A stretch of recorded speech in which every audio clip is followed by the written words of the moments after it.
Previously on Rome, rise and fall of an empire. The democratic Roman Republic is no more. After a relentless drive to seize absolute power, Julius Caesar is assassinated by aristocrats, hoping to maintain the Senate as the center of Rome's political authority. But the effort fails, and the age of emperors begins with the reign of Caesar Augustus. Now, in the 1st century BC, under the reign of the new Emperor Augustus, a new Roman Empire is on a mission of rapid expansion and sets its sights on the savage land beyond the Rhine. But the latest and greatest conquest collapses into a bloodbath. Germanic tribes spurn the imperial yoke and defy Roman authority, hobbling imperial ambitions, redrawing history, and jeopardizing the empire.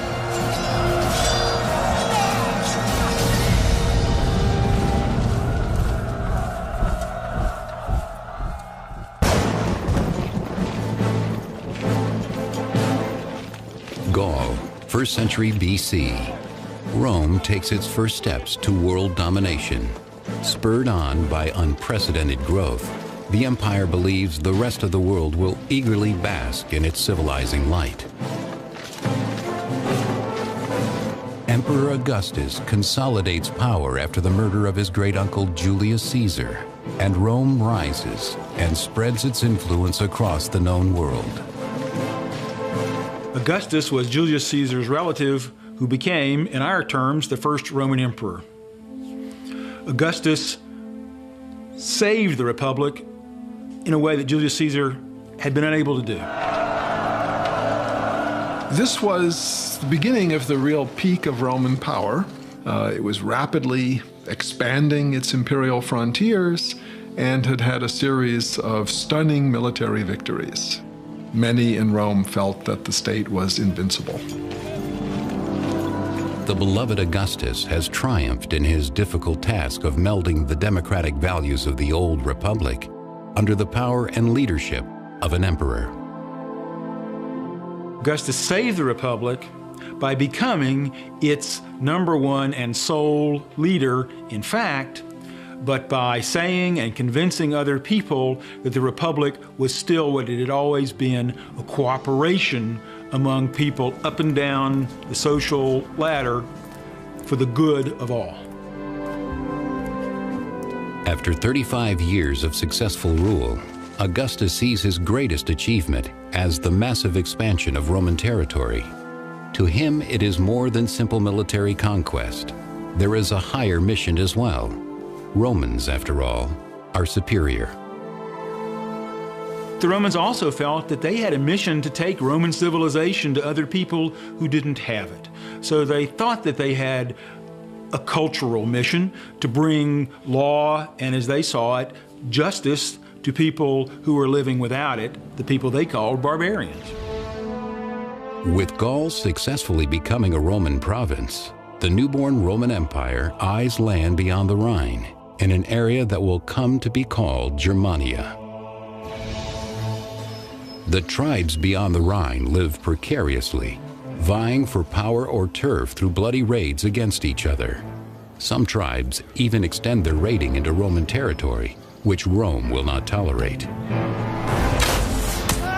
The empire sees these barbarians as savage, unpredictable, dangerous, and worth conquering.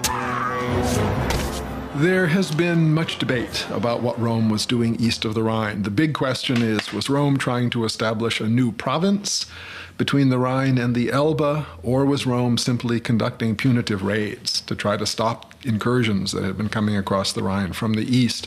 Most scholarly opinion now suggests that Rome was really trying to establish a new province. By 9 BC, Emperor Augustus sends General Tiberius on a campaign across the Rhine. The relationship between the Romans and Germans is very problematic. You have people who are willing to work with the Romans and people who hate the Romans. And what this goes back to at times, no doubt, is a jockeying for power among the German tribes within ancient Germany, Germania itself. Tiberius, a well-connected and effective soldier, is heir apparent to the imperial throne. In Germania, he courts a leader of the Cheruscian tribe, seeing a potential ally. The Romans became allies of some of these barbarian groups because those groups wanted Roman help against their fellow barbarian enemies. And the Romans wanted to expand their territorial control and also their, as they saw it, civilizing mission further north. The Cheruscian chieftain welcomes an alliance with Rome, though his people have no interest in Roman ways. They crave the empire's protection and prestige. They had a lot to gain from the relationship with Rome, particularly their ruling elite. Economically, there is access to Roman products. What's more important is that Roman products enable a person to show status. The young Germanic prince, happily playing Roman soldier, will learn to be a shrewd player of Roman politics. Raised in two worlds under the proud traditions of his people and the might and glory of the empire, he will become a Roman officer and a Germanic king. His name is Arminius.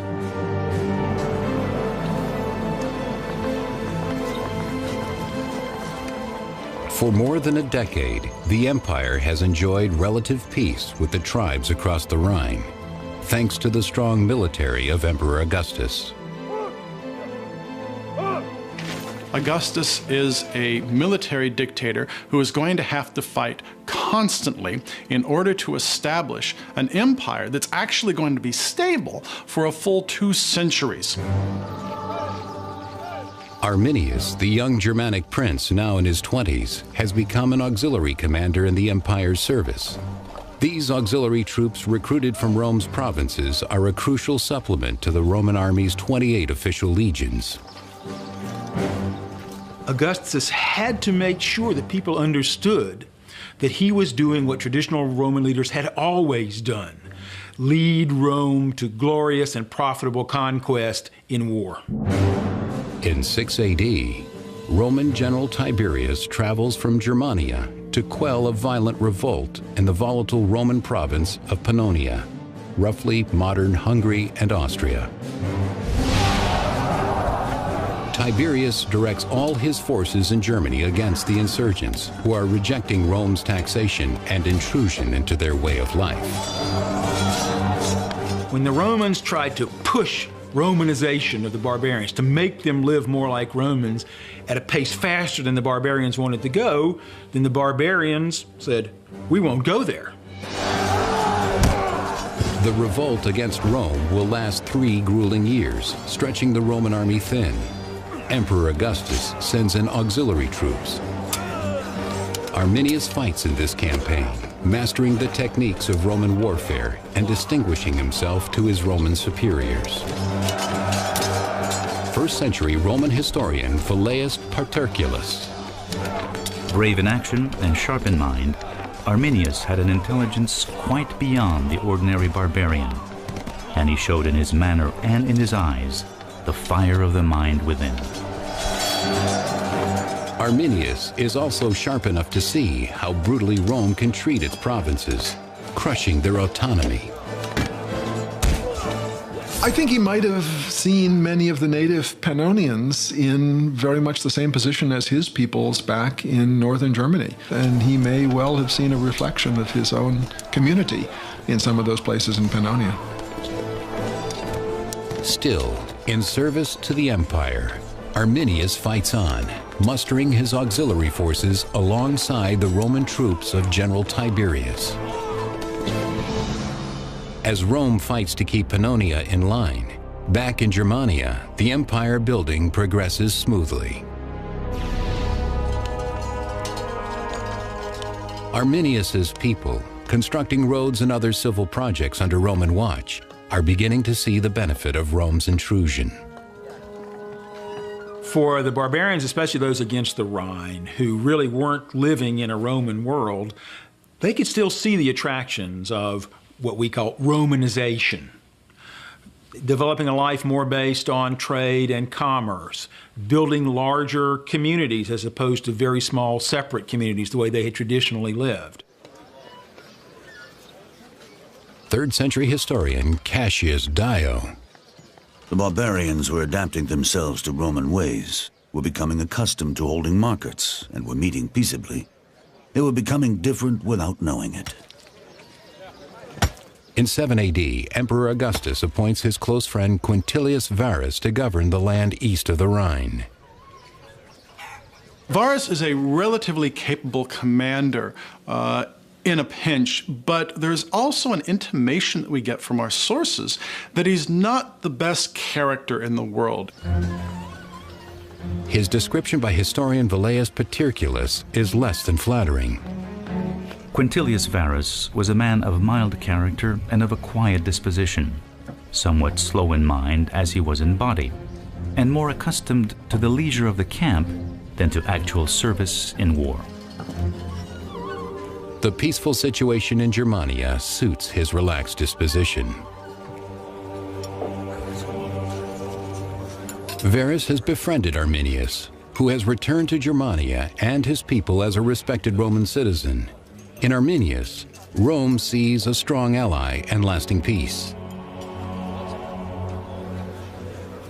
The Germans play by Rome's rules, but only to keep the Romans off their backs. The Germans weren't happy about being forced to go to Roman courts and let a Roman decide their disputes, for which they had long-standing, homegrown ways of solving their problems with. The resentment begins to build, even though the surface looks calm, according to Velleius. The Germans are a race to lying born. By trumping up a series of fictitious lawsuits, provoking one another in disputes, and settling quarrels by law rather than arms, they appear to express their gratitude to Roman justice, while pretending their own barbaric nature was being softened. Varius had experience governing people who'd been used to being governed. Nothing could be farther from the experience and the expectations of the Germanic peoples. The intrusion, according to historian Cassius Dio, pushes Arminius and the other tribal leaders to action. Besides issuing orders to them as if they were actually slaves of the Romans, Varus extracted money as he would from subject nations. To this, they were in no mood to submit, for the leaders longed for their former power, and the masses preferred their former ways. So when the Germanic peoples along the Rhine decided they'd had enough of Varus and his haughty administration, his imposition of Roman ways, especially in court, they decided to fool Varus, to get rid of him. And no one is in a better position to do that than Arminius. At last, in 9 AD, he is seeing his efforts rewarded. As the insurgents are defeated or surrender, victory is within his grasp. But as order is restored in Pannonia, unknown to the Romans, the situation in Germania is about to explode into chaos. In this supposedly peaceful province, Roman Governor-General Varus has pushed to establish Roman rule and pushed the Germans too far. The proud German barbarians, under their leader Arminius, have grown tired of paying Roman taxes and being treated as slaves on their own lands. Refusing subservience to Rome, they decide to take up arms against the most powerful army in the world. Not all of the German chieftains are convinced by the plan. One, a man named Segestes, fears the risks are too great. But Arminius sways the others. For a man like Arminius, at this point in his career, and he is acknowledged as the dominant person among his people, this is a great honor for him. To become just a client in some kind of provincial structure, an unclear category, is something he just didn't want to do. Arminius has fought alongside the Romans, and he knows the Roman army is an army of power, not stealth. So he had the opportunity to learn Roman tactics and to learn how the Roman army operated and what it could and could not do, what its capacities and capabilities were, how it deployed, how it fought. Arminius knows about Rome, and he knows the Romans underestimate Germanic resolve. He tells General Varus everything he wants to hear. Historian Velleius Paterculus. Arminius used of the negligence of General Varus as an opportunity for treachery, wisely seeing that no one could be more quickly overpowered than the man who feared nothing. He knew that the most common beginning of disaster was a sense of security. Part of the problem was Rome's bias, Rome's overconfidence that it could defeat anybody, that nobody up in these northern regions far from the Mediterranean could possibly mount a successful defense against Rome. If the Germans are to strike, they must do it soon. Their enemy is stretched thin by other battles and completely unsuspecting. The Germans set their trap in the soggy, tree-clogged Teutoburg forest in northwestern Germany. And what Arminius had done was, it must have taken several weeks and several hundred men. They actually constructed a 5-foot-high, 15-foot-wide wall, complete with fences and presumably some camouflage as well.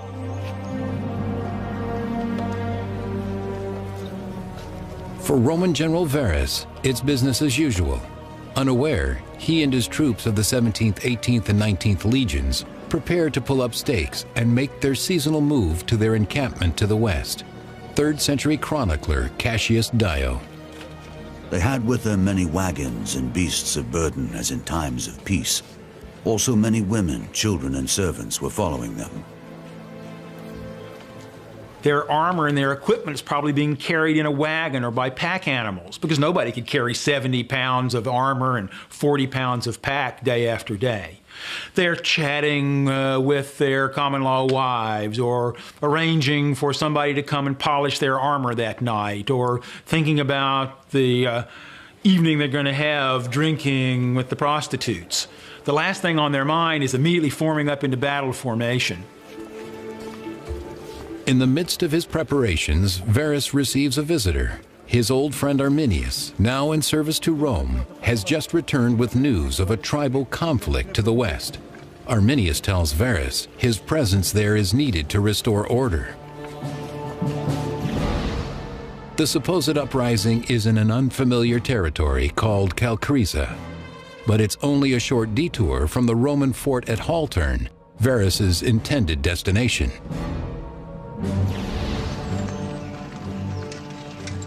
Varus mobilizes the entire camp for the journey. So here's Varus, having been drawn into German territory through his own pride, but coming, he thinks, on a civilizing, law-giving mission. He's not ready to fight these barbarians so skilled at ambush and the kind of tactics that could throw a Roman army into complete disarray. The long line of soldiers, civilians, and provisions lumbers through the woody German countryside. Varus expects no trouble, but this is foreign soil, so he remains cautious. He moves his entourage as quietly as possible. Archaeologically, one of the things that has been found in these recent excavations is a cowbell.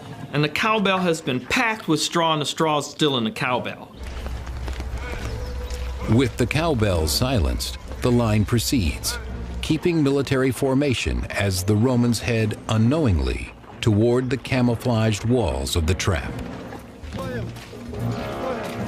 The Germanic chieftain Segestes, still dreading the deadly plan, tries to warn Varus about the treachery of Arminius, but he is ridiculed and driven away. 1st century historian Velleius Paterculus. Segestes demanded that the conspirators be put in chains. But fate now dominated the plans of Varus and clouded his mind. Even though Varus had been told by other barbarians, don't trust those guys, they're going to betray you. But Varus thought he was a judge of character and that he could tell who was his friend and who wasn't.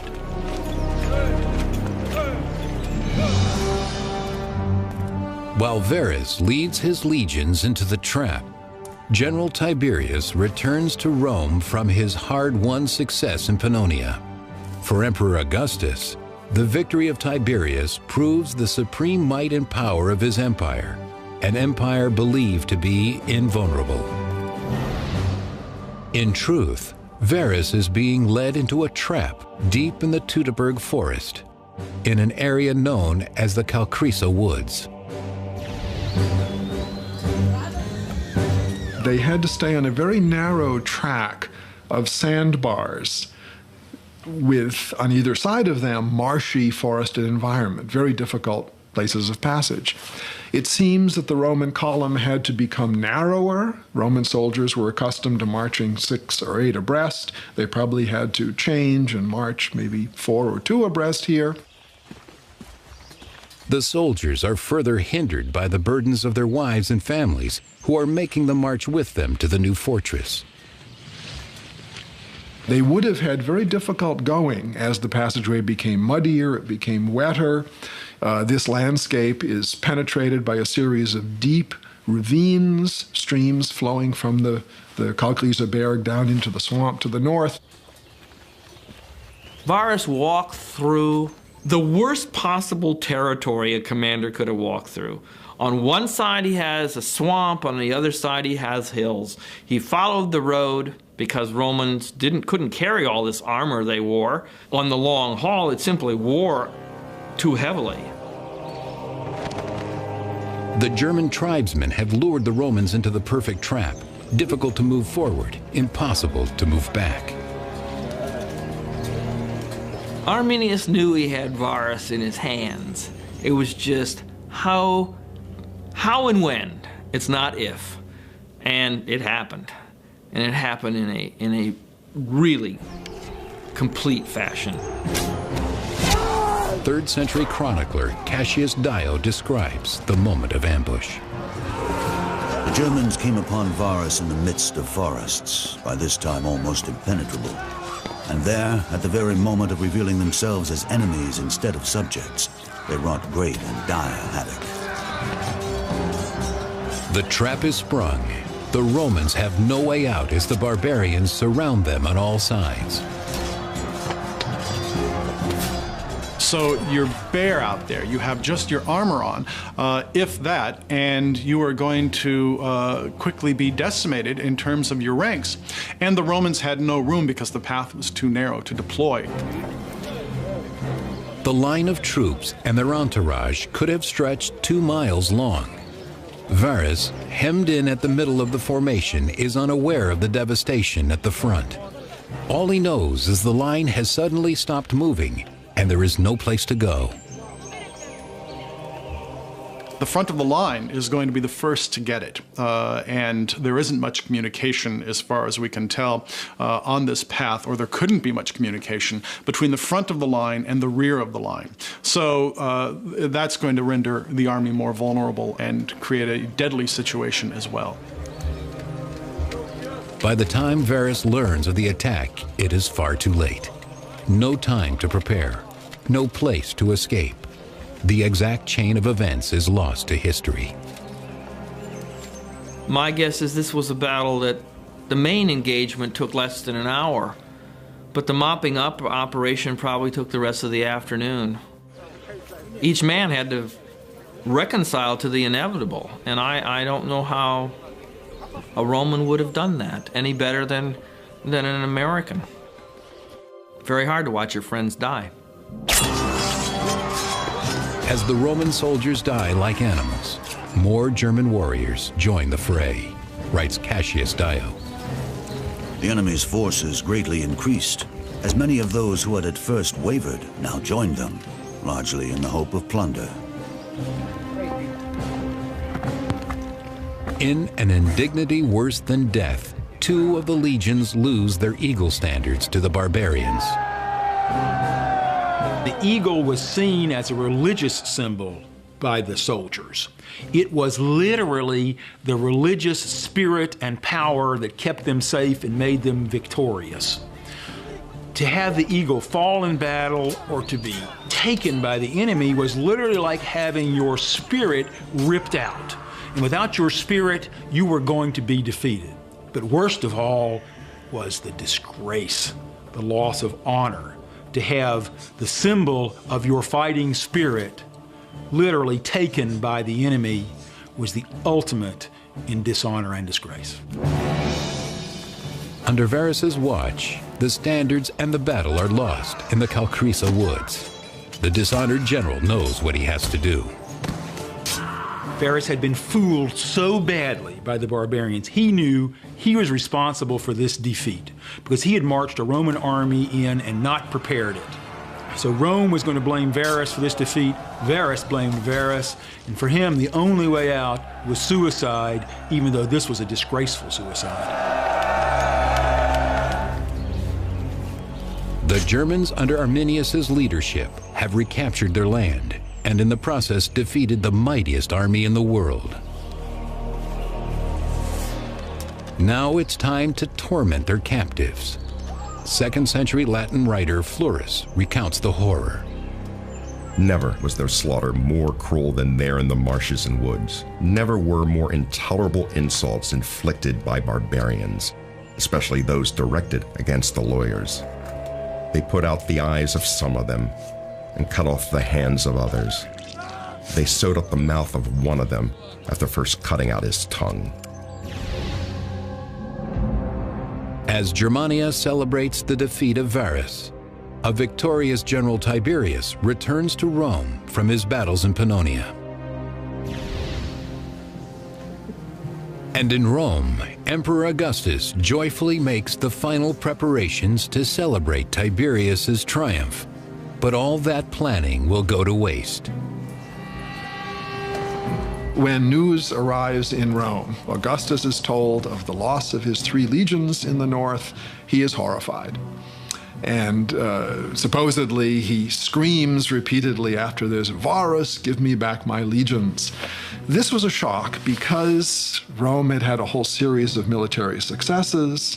Rome believed these people in the north could be easily defeated. Yet here comes this news that 3 entire legions, 15, 20,000 men, were destroyed in one fell swoop in a totally unexpected disaster. And now that the Cherusci and other barbarian tribes have slipped their leash, what can stop them from destroying Rome? Barbarians across the Rhine have massacred 3 entire Roman legions under Governor General Varus. Varus's disaster meant to Augustus that Augustus's plan to push the northern frontier of the Roman Empire further had failed, and that they were always going to have to deal with these ferocious peoples on their frontiers who at any time might want to come into the Roman Empire either to live or to raid. The blow to Rome is a severe one, and it cannot go unanswered. Arminius had struck a significant blow to Roman morale and Roman pride and Roman honor, and that had to be avenged. Losing 15,000 to 18,000 men from a strike force of legionnaires of 150,000 is similar, I think, to the United States Army today losing 60,000 men. We have about 600,000 men under arms. If we lost 1/10 of them, we lost 60,000 men in one day. I think it'd make the evening news. To restore Rome, General Tiberius mobilizes his exhausted troops.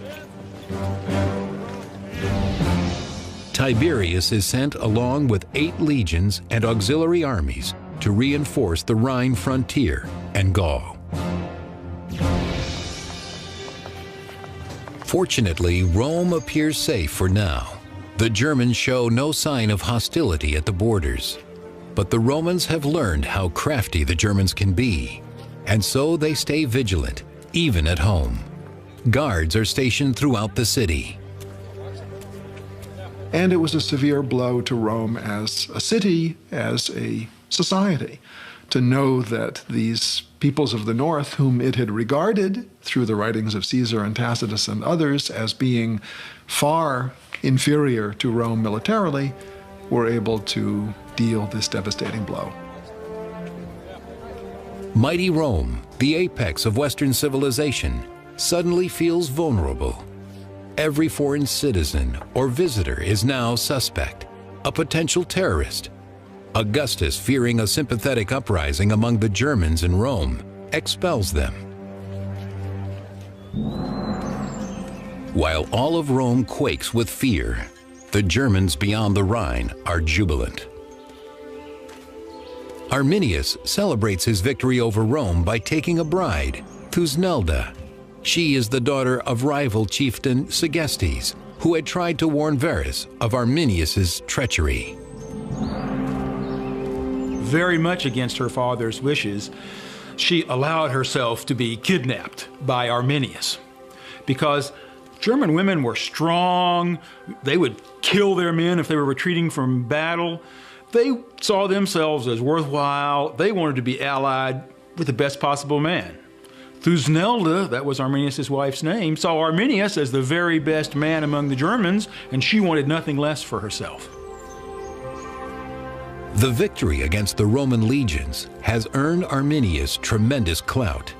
Now, as king of the Cheruscian people, he forms a coalition of tribal leaders. Arminius thought that this spectacular defeat would give him the purchase, the fame, to be what the Germans had never had, a king over everyone.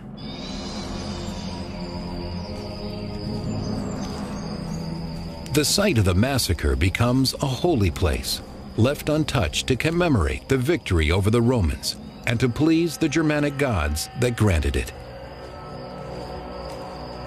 The Germans worshipped in groves, as far as we know. They kept images and various statues and animal totems in their forest. And actually, this idea of totemism appears to have been something fairly important for the Romans too, but more so perhaps for the Germans. And so, as Rome staggers, the Germans revel in their barbaric success, keeping the Roman weapons as a sacred reward.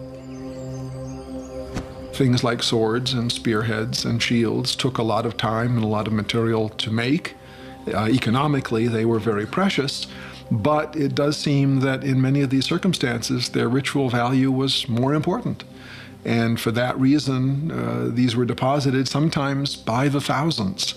And we even find weapons with ornamentation in silver and gold on them, indicating officer status. Through violence and cunning, the Germans have snatched their land back from the Roman intruders, at least for now.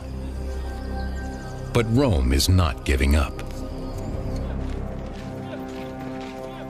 The Romans realized they had a big problem along the Rhine. And after they were able to regroup, which meant finding more soldiers, trying to build new alliances with the barbarians, they began, after some time, to send expeditions across the Rhine, both to try to pacify the area, but also to regain their lost honor, because the defeat of Varus had been so disgraceful.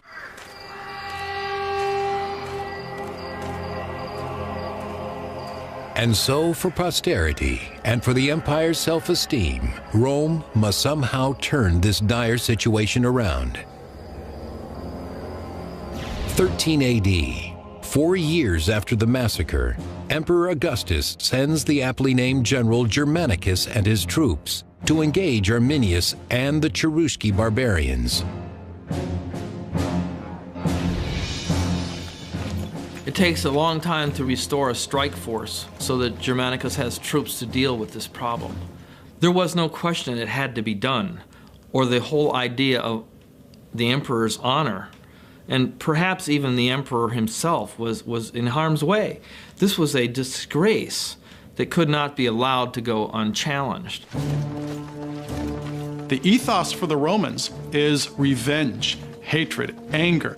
There's no idea of compassion, of overarching compassion for humanity. These are very, very ruthless people. Ordering Germanicus to Germany is one of Augustus's final acts. The next year, at age 77, he lies dying, broken by the consequences of Rome's defeat, his dream of empire unfulfilled. With no sons of his own, Augustus names Tiberius as his successor. Tiberius will take his place as emperor and try to win back honor for Rome and Augustus. Augustus had gloried in a whole series of successful military campaigns. He never recovered psychologically from this blow. He died a few years later. And this, in many ways, seems to have destroyed what he felt was his legacy. Augustus, who devoted his life to Romanizing the world, dies a failure. What was lost in Germania can never be recaptured. But still, the Germans must pay for this humiliation. Roman General Germanicus marches to Germania in a mission of vengeance, attacking any tribe sympathetic to Arminius. In defiance, these tribes burn their own villages to deprive the Romans of anything useful. These northern barbarians, at least across the Rhine, didn't have big cities to plunder. They had increasingly growing settlements, but they could just fade away and come to fight another day and leave you having spent a lot of money on a campaign that didn't return anything to you. So war was becoming a negative cash flow instead of a positive cash flow. First century historian Tacitus. Germanicus dispatched one of his generals to rout the Bructeri tribe as they were burning their possessions, and amid the carnage and plunder, found the eagle of the 19th Legion, which had been lost with Varus. The troops were then marched to the furthest frontier of Bructeri, ravaging all the country in between.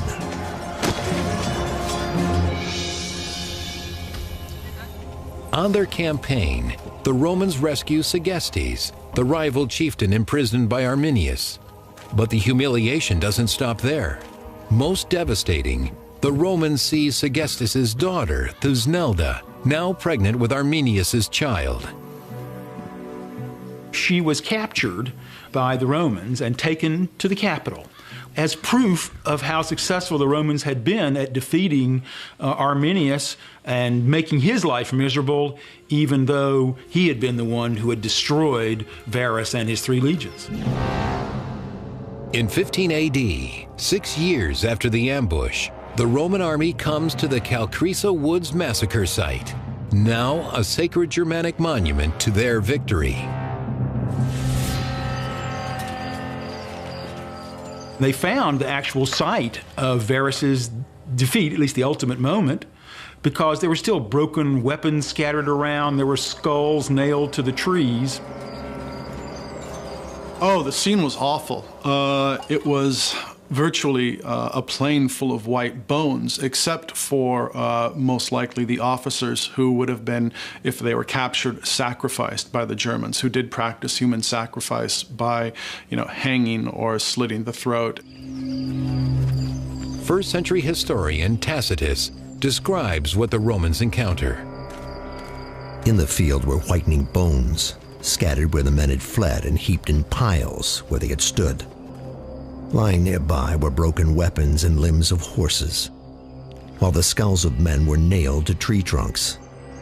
Not far away stood the barbarian altars, where they had sacrificed the tribunes or senior centurions. So the scene was pretty emotional, certainly for Germanicus's men. Some realized that these could be relatives, these could be friends, these could be comrades in arms that I'm burying. And burial of the dead in antiquity and doing rites by them is extremely important to keep the dead in their place, to make sure they don't come back to haunt you. First century historian Tacitus. The Roman army buried the bones of the 3 legions, no man knowing whether he laid to rest the remains of a stranger or a kinsman. But with anger rising against the enemy, all simultaneously mourned and hated. symbolically, it was really important for Rome to show that it remembered its fallen veterans and that it was never going to give up trying to reclaim the honor that had been taken from them by the incompetence and arrogance of their commander. To the Germans who see the killing field as a holy memorial, the burial is a desecration. As soon as the soldiers leave, the Germans exhume the Roman bones and re-sanctify the site of the massacre. Arminius, believing he had soundly defeated Rome 6 years ago, is livid that the Romans have come back and confounded by the sudden turn of events. Tacitus recounts his rage. Arminius, with his naturally furious temper, was driven to frenzy by the seizure of his wife and the foredooming to slavery of his unborn child. He flew into a rage, demanding war against Augustus, war against the empire. And war did come. Once again, Arminius's stealthy forces, familiar with the landscape, exploit their advantage over the unwieldy Roman troops. A legion is overwhelming, where you can choose the battlefield. Flat and expansive. Room to maneuver in tightly packed units. This was none of those things. It wasn't flat, there was no room to maneuver, and you couldn't even assemble your units in full strength. But Germanicus sets a trap, luring the enemy into the open and then pouncing. The Romans win the battle, but not the war. The incompatible fighting styles, the expense of the campaigns, and the tenacity of the Germanic barbarians rob Rome of any hope of lasting victory. There were several years of punitive raids by the Romans east of the Rhine, in which they actually tried to capture Arminius, they tried to defeat his people. These were not successful. Neither Arminius nor Germanicus will live long enough to see where their historic efforts would lead. 3 years later, in 19 AD, both die unheroically. Germanicus succumbs to illness, though some say he is poisoned by a rival in the bitter political jungle Rome has become. That same year, Arminius is killed by his own people when he oversteps his authority. Arminius was really devoted to both German liberty and his own self-advancement. Arminius wanted to be the king of the Germanic barbarian tribes. They didn't want a king. They wanted autonomy, and Arminius had given them that, and in the process, changed the shape of Rome. We could think of this battle as being the battle that truly stopped Roman expansion at that point. Had the battle not happened, who knows how far eastward Rome might have conquered, through all of Germany, into Poland, possibly even eastward into Russia. We just don't know. After Teutoburg, Rome deems the risks of expansion too high, the benefits hardly worth it. But soon enough, the lure of foreign conquest becomes too seductive to ignore. Next on Rome, rise and fall of an empire. In 47 AD, Emperor Claudius leads a campaign to the edge of the known world, the mysterious island of Britain.